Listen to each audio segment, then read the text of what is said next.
Good morning. Good morning. It is what is it? 3:34 a.m. on my way to the gym.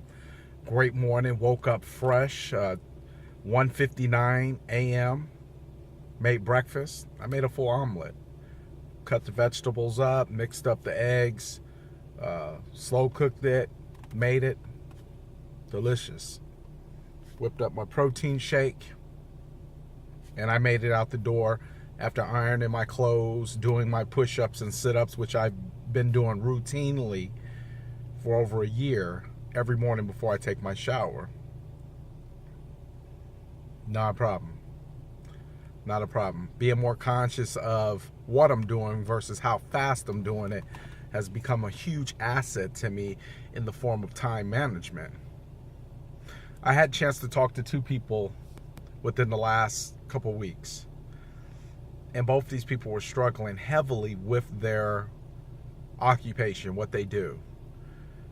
They felt like it wasn't good enough. They felt like they were being judged by it, or that it just did not meet or exceed their expectations of their self.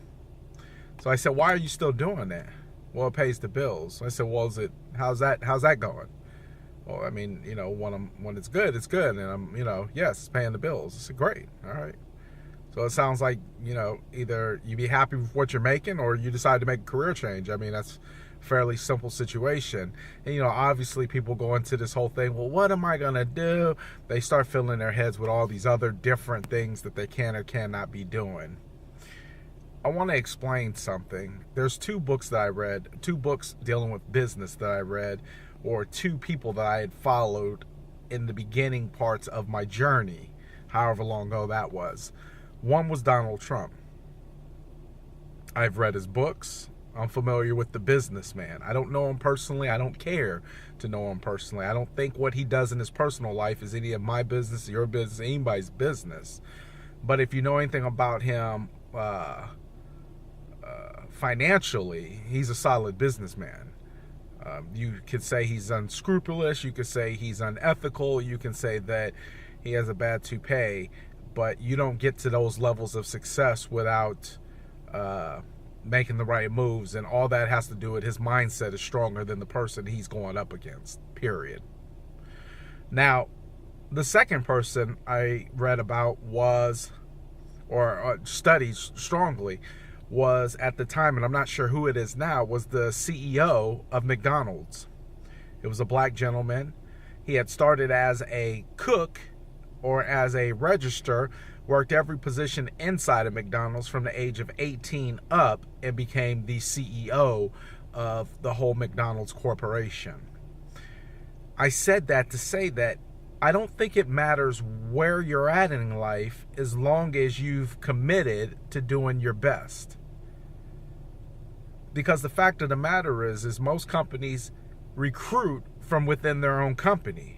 They don't recruit outside. So they're looking for the best possible candidate inside the company.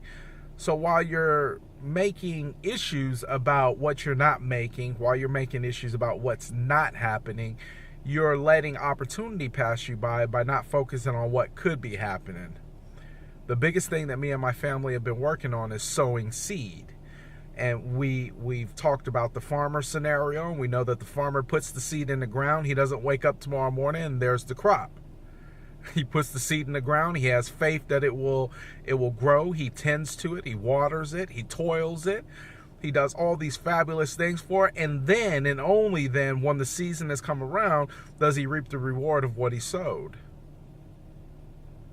So I would actually tell anybody who's in a position that they might not necessarily like, why not get into the mindset of saying, I'm going to be the best at this. I'm going to be the best at what it is that I'm doing. And stop telling yourself how much you don't like it. Because if you're in the same company, but yet you're at the CEO position, you're pulling in $500,000 a year. You have a 401k plan. You have profit sharing. You have paid 2-month vacation. You have access to the private jet. But you're with the same company. How would you like it then? Right? Makes sense? Too many times we want to sow our seed and we want to We want to automatically see it like Jack and the Beanstalk. Remember, he threw it out the window next morning, he woke up, it was a huge ass tree. That doesn't work. You have to sow the seed, then you have to water the seed, then you have to tend to the seed, then you have to soil the seed, then you have to toil the seed, then you have to turn the seed, then you have to do, and then you have to still wait for the right moment to pick it. You can't keep going back into the ground and digging it up to see if it's growing.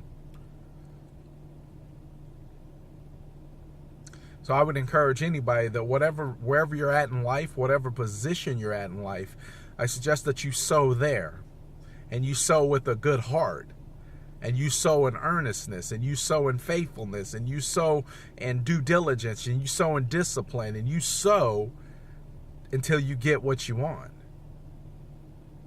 Or quit your job and move on to something that you feel like will make you happy. But no matter what you do, you have to sow in that. God bless. Take care. It's Monday. What is it? Wednesday? It's already Wednesday. It's a good week. Take care. God bless.